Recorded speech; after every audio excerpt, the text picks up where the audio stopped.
my fellow comic book collectors. It's Alan, the Comic Collector Geek, and this is your questions answered. So every week I answer people's questions that they asked me the previous week. And if you want to have a question answered, all you do is put it in the comments below and I'll answer your question. This week we got a bunch of questions. I got a ton of stuff to show, and it's going to be pretty cool. Lots of really great information that I learned just preparing this video.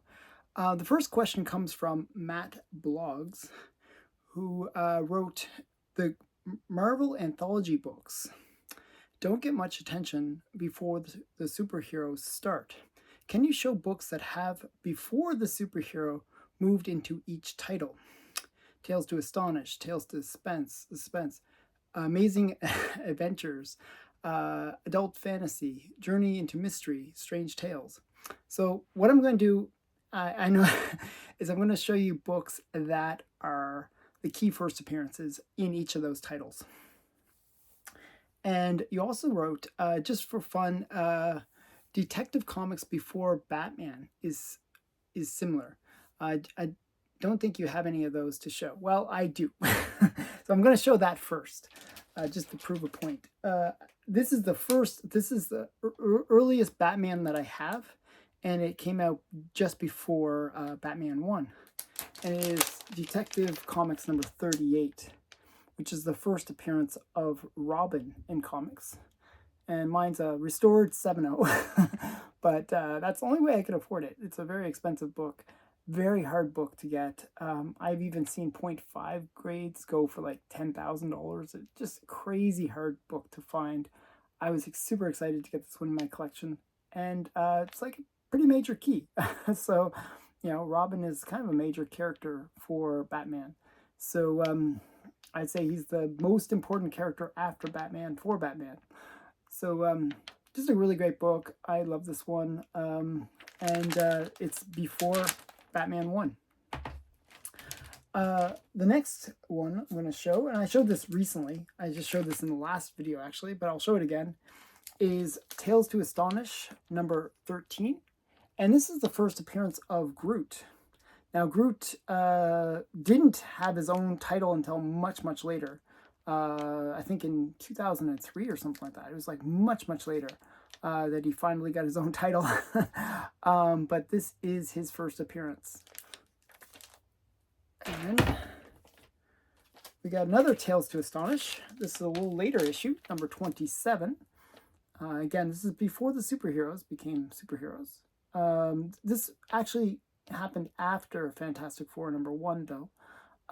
And this became the character that they retconned and made Ant-Man. So this is the first appearance of Henry Pym in comics, and he later becomes Ant-Man. So this is Tales to Astonish number 27. And in 35, Tales to Astonish 35, he actually gets the Ant-Man costume. The next book that's kind of like in that vein is Tales of Suspense number 39, which is the first appearance of Iron Man. Just a great cover, classic one where you get to see him making his little suit. So yeah, just a cool book. I love this one. And then we have another one of these monster anthology books. This is Journey into Mystery. Thor is Journey into Mystery 83, which is the first appearance of Thor. So, you know, they had a pretty long run before you get some superheroes appearing in it, and this is the first appearance of Thor. So, pretty cool. And another anthology book was Strange Tales. This is actually the first appearance of Doctor Strange. Not the best cover. It is like a terrible cover. This is Strange Tales 110, and it has like Paste Pot Pete and the Human Torch on the cover. But yeah, later on, Doctor Strange will get his own title, and he has a pretty cool first cover. The next book is Amazing Fantasy number 15, which is the first appearance of Spider-Man. And this is just a classic classic book. Mine's a green label. Somebody cut out a little coupon, so it doesn't affect story, but it is kind of annoying. But yeah, it's a reasonable grade. I'm quite happy with it, and I got it for a great price because it is a green label. But yeah, so we got Amazing Fantasy 15, and before this, Amazing Fantasy was really just about monsters and stuff. All these books were anthologies where they would have different monster stories. But those are the key first appearances that appeared in the anthologies. I hope you like that. I can actually show more from each of those titles if you want in a future video. So Prentice Hammond wrote, Hammond. I always mess up his name. Sorry. Do you have the first Sgt Rock, the first Haunted Tank, other interesting DC War firsts? No, I don't have Sgt Rock or the Haunted Tank. Actually, both of those are on my want list because people always go on about them, and Sgt Rock is kind of like Nick Fury, but for DC. So definitely high on my want list. But I've never gotten either of those two books. I almost picked up a Sgt Rock once. I missed out at the last second on the bid, but I almost had it. But I do have a few books to show, and these are all key first appearances. So we got Weird War Tales. This is just a cool cover. I just figured I'd show it. This is Weird War Tales number 89. It's just a cool, like, Nazi guerrillas. I just think it's awesome. But it's not like a key for first appearances or anything like that. And then this one I showed last week as well. This is Showcase number 53, first appearance of G.I. Joe in DC Comics. So that's cool. And then we got Men of War number 1. And this is actually the first appearance of Gravedigger. So kind of a cool first appearance. And then we got Weird War Tales number 101. And this is the first appearance of a GI Robot. Yeah, it's cool that he's on the cover, which is, I always like when they're on the cover. And then we got Weird War Tales 93, which is the first appearance of the Creature Commandos. Now, both GI Robot and the Creature Commandos are going to be have their own shows soon, so these are kind of hot books right now. So yeah, so you get all these, like, and actually, the Frankenstein, he makes an appearance in a different book. I actually have that as well. And I have the first appearance of Lady Frankenstein, which is another war book. Another book that I'm actually getting sent. It's actually, before you even asked this question, I already ordered it, and it's just in the mail. I was hoping it would be here for this video. Was Our Army at War 168, which is the first appearance of the Unknown Soldier, another major war character for DC. So those are the ones that I have. I'm still looking for the Haunted Tank. I'm still looking for Sgt Rock, but I don't have either of those. Okay, next question comes from K. Munin. And this one I really like. This is a great question because it gives me a big opportunity. Thanks again, as always, for answering my question. As I mentioned in one of your last live streams, I recently began collecting Zombie Tramp. Are there any issues in particular that you would recommend? Well, Zombie Tramp's really about the covers. The stories inside are not bad, but they're not like phenomenal or anything like that. It's really about the covers. It's really about, the sexiness and the funness of the covers. But there are a few key comic books and also some really cool ones in general. So I'm going to show you my Zombie Tramp, some of the keys, some of the cool books, and some of the ones that you can pick up that are very affordable, but have kind of cool things going to them. The first one, obviously, is Zombie Tramp number 1. I have to show this. So this is the first appearance of Zombie Tramp. Very hard book to find, almost impossible. It's a ghost. There's less than 10 of these on the census. Just a really hard book to find. This is from 2009. My copy is signed by Dan Mendoza, who's the creator of Zombie Tramp, and it's just a really hard book to find. Just really, I was really excited when I finally got it in my collection. The next book I'm going to show you is actually some. If you want to get the Zombie Tramp without paying crazy amounts of money for that first bit of the story, there's ones like this. Now this is Zombie Tramp 1, and basically retells the origin of Zombie Tramp. And there's different. That's the I forgot who's the.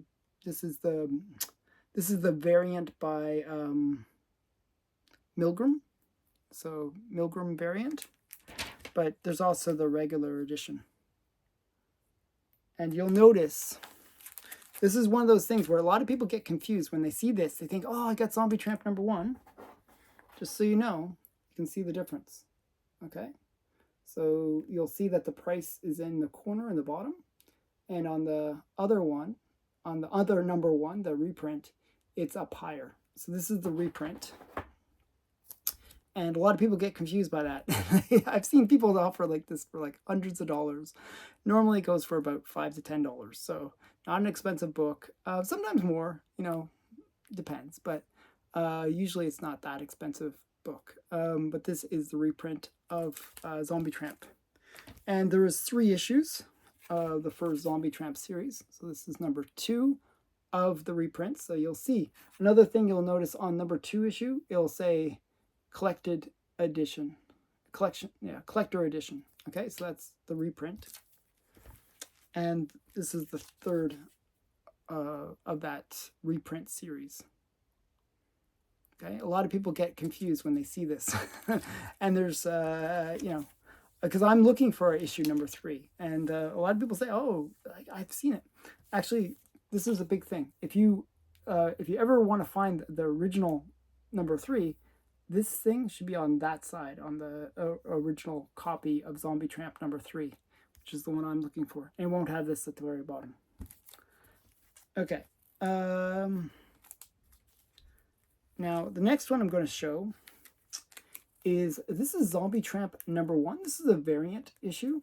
It's like the USA variant. And this is actually the 3rd series. So there's actually 3 series of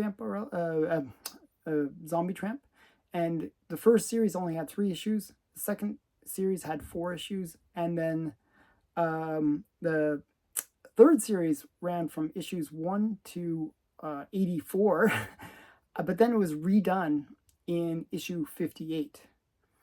It's kind of weird how that works, but what happened was Dan Mendoza lost the rights to Zombie Tramp, and Action Lab were basically producing Zombie Tramp without having Mendoza involved. And they did that for many, many issues. And then Dan Mendoza got his rights back to his comic, and basically he went back to where he left off in the series, which was issue #58. So this is the 3rd series, #1. I'll show you a few of those. Actually, this is the A cover. So this one, these go for a few $100s actually, even though it's the 3rd series. So anywhere from $100-ish to about $200-300. Some of the reprints are a little bit more rare and can go for a little bit more money. But this is #1.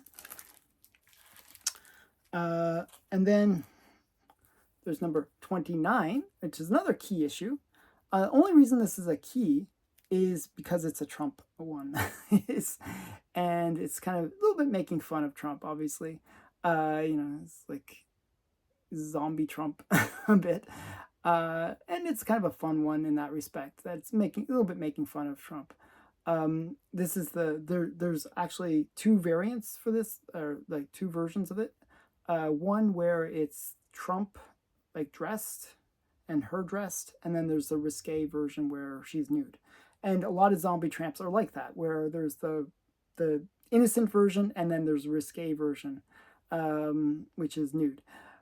So the nude ones generally go for more money. So I happen to have both, but for this show, I can only show the more innocent versions. So that's Zombie Tramp 29.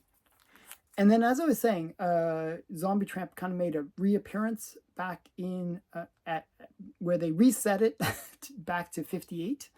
And this is the new series of Zombie Tramp 58, where they basically brought it back and made it a new title again. So, and basically restarted the story. So, a couple things that happened in issue 58 originally is they killed off the main main zombie tramp and they brought in a new zombie tramp. So there was things like that where it was kind of annoying. So they brought back the original zombie tramp, and you know, it was kind of cool that they brought her back. This is an homage cover. There was actually like 20 different covers. There was like a whole bunch of different covers to Zombie Tramp 58. And sometimes they'll label it as Zombie Tramp 58B, which is, you know, to say that it's like the other alternative 58. And this one I liked because it's the Swamp Thing or House of Secrets homage. So I really like this one. So there's no escape from Dan Mendoza's Zombie Tramp. Yeah, after Wrightston. So Bernie Wrightston did the original House of Mystery or House of Secrets. So yeah, and then there's a few rare Zombie Tramp books that they're kind of like sketchbooks. So there's this one, which is the Mendoza Madness from 2018, and it was limited edition to 200. So these are quite rare, obviously. Only 200 of them exist. And it just has like different sketches by artist and creator Mendoza. So yeah, definitely one to look for. And another really rare book, and this one can go for, I've seen it go for crazy money, and sometimes like I got it for a really great deal, is this one. This is kind of like the trade paperback for the collected first issues. So this is Zombie Tramp, and it's just, I forget what it's called. It's called The Super Real Graphics Presents Zombie Tramp. This came out soon after the first series, and it's quite hard to find. As I said, this can go for a few $100s just because it's a hard one to find. But it is the collected series of Zombie Tramp, the first 3 books. So those are the kind of keys for Zombie Tramp. There are, like, I have, just to give you a sense of my collection of Zombie Tramp, I have a full long box of Zombie Tramp and then another short box of Zombie Tramp. Just, there's that many issues. There's a lot of really great ones. And it's really about what covers do you like? Do you like the more sexy stuff or do you like the more fun stuff? They have some pretty crazy covers. So yeah, so that's Zombie Tramp. I hope you enjoy. Mr. E, the low-grade king, wrote, "Great video. Famous Funnies 110 has a logo at the bottom left-hand corner that says Women War Workers. Is there any other book with women war workers in it? On it, I should say. No." Simple answer, no. So what it was is Famous Funnies 110 has a picture of the World War Workers Riveting Contest, and basically has Scarlett O'Neill, and she's holding this massive trophy. So Scarlett O'Neill is like a superhero that can turn invisible, and she has this massive trophy saying first place for riveting, and then you see next to her this big guy, and he's got this little tiny trophy because he came in second place.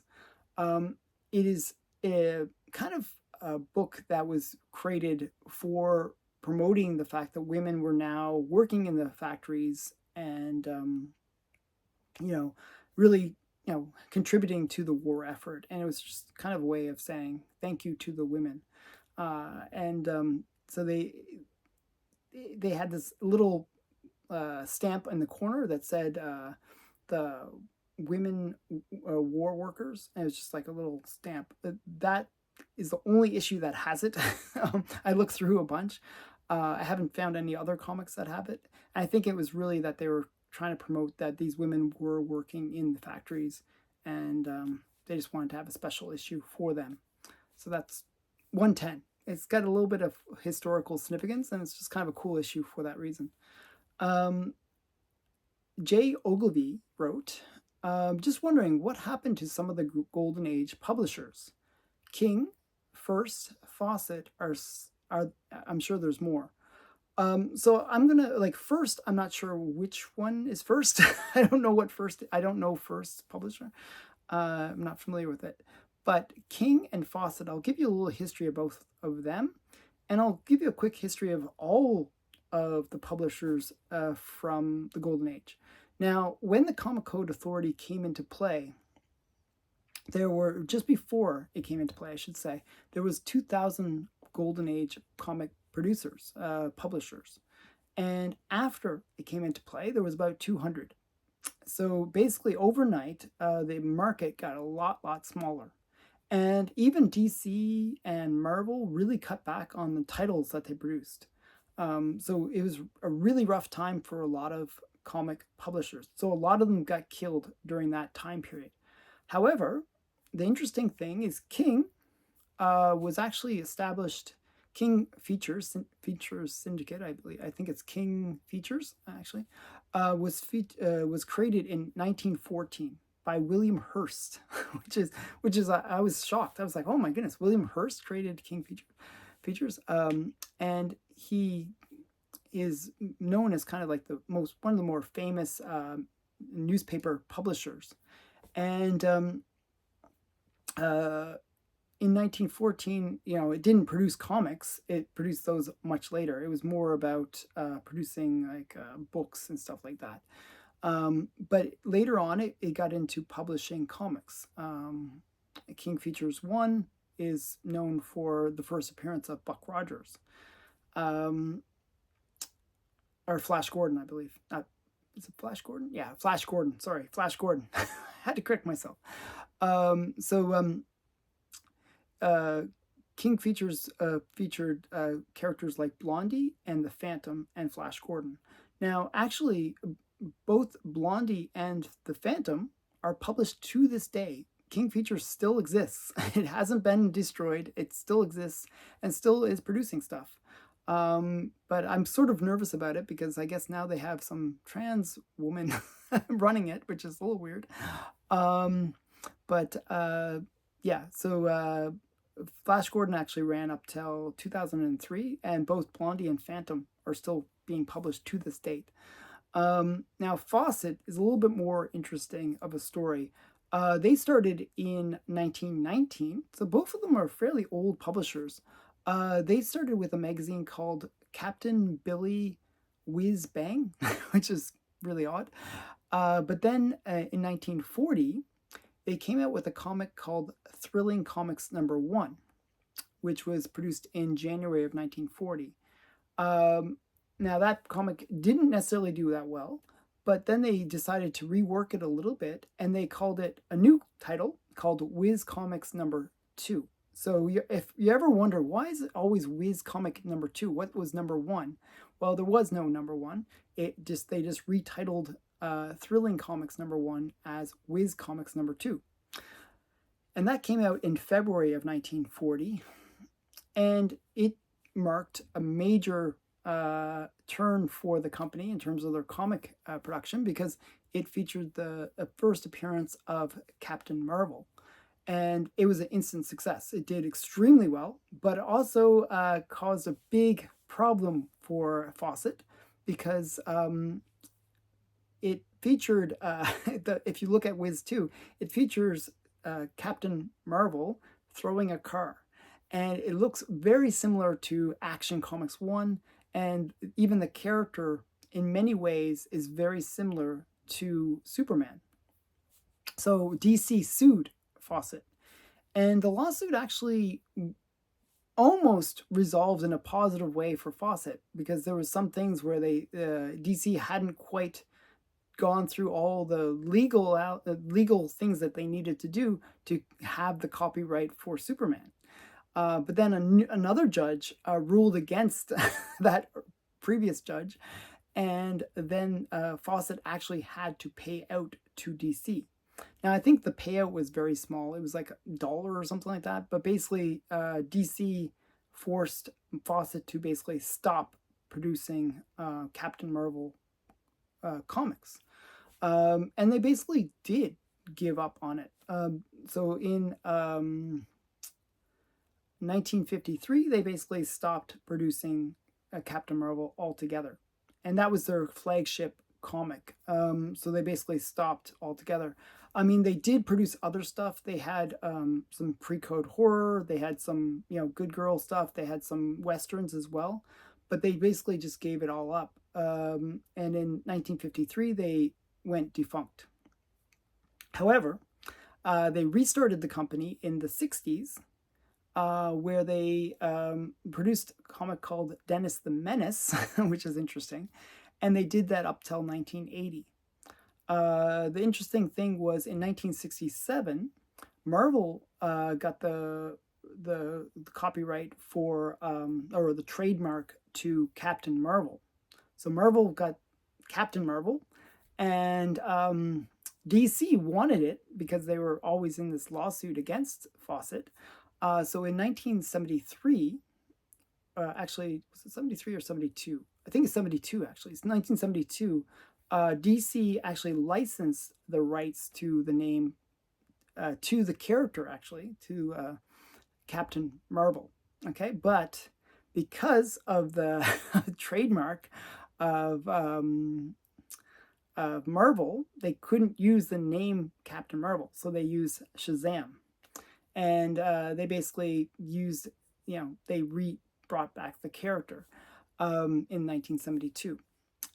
And in 1994, they actually purchased the rights altogether to the character. So that was sort of marked the end of Fawcett altogether.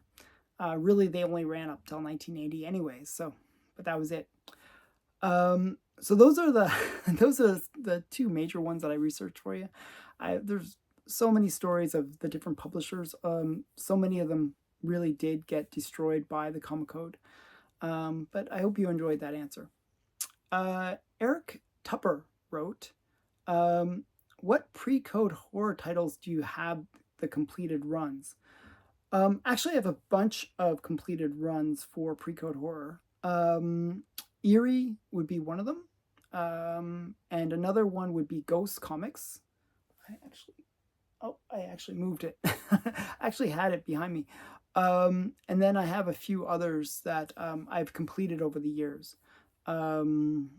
Like Power Comics is not really, but there's a few. I completed a few runs of horror comics, and I got a bunch of the one-shots. There's a bunch of one-shots, so it's always easy when you can buy a horror comic, and it's the only one, and you say, hey, I got the complete run of, Diary of Horror, for example.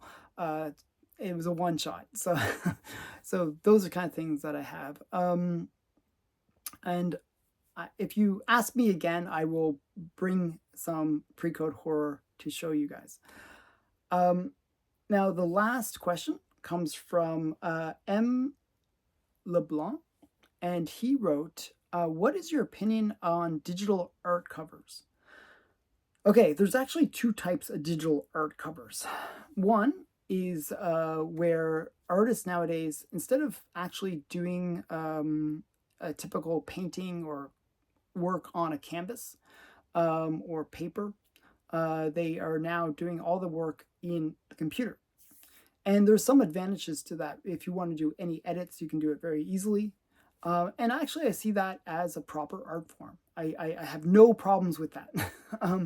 Especially, they can make different versions, like the risque versions. It's really easy. You just delete certain things and, you got a risque version. So I find that makes sense. I mean, using the technology to create original art, where it is still drawn and it looks very professional. I find the only issue that I do find with digital art is that sometimes it's too precise, too clean, and it has a little bit of like almost sterileness to it because it's overly produced. That's my only complaint. But the other form of digital art is AI art. And I really don't like AI art. I find it all looks the same. I find it very sometimes a little creepy that it's like uh, I don't know, like the extra fingers or whatever, or melted arms, or I find digital AR art is a little iffy. I don't think it's there yet, and I do see it as the future where people are going to be using it more and more. I just don't think it's at the level it needs to be. It'd be really great if you could use digital AR to correct itself, like where you could take the same picture and slightly modify it, and tell it to modify this element of the picture, and not because what happens is whenever you use AI art, it's a line, it's a prompt that you do, and often it will just kind of um, re randomize the art, and it's really annoying that you have to that you can't quite get it to just modify like or tweak the image that you're working with in a certain way. And often it doesn't really understand the commands that well, and there's a long way to go. I think we're a few years away before it's going to be producing really great art, and I actually do believe that AI art will be producing great art in the future, and it's going to be sad for artists, but there's going to be opportunities created by it, where more people can get into art that can use their creativity in a verbal sense to create some really great digital art. Um, and I do see that as a future, good or bad. I don't know.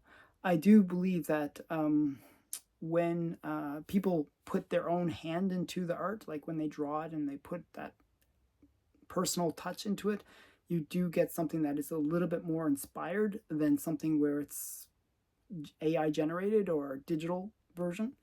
Um, so yeah, I'm not sure what the future will hold for that, but I can see it being something in the next few years that we will be tackling with, and it's already something that is definitely impacting the industry. When I'm actually in the process of, this is a bit of a disclosure here. I'm actually in the process of making a comic, and one of the artists did a submission to me because I'm not an artist, but I'm getting artists to help me. And one of the artists that submitted their stuff to me sent me AI art, and I was like, no, it would look good. To tell you the truth, it did look good, but I didn't really like it because it had that sort of generic look to it. And so I told them, no, I can't use this. I wanted something more hand produced.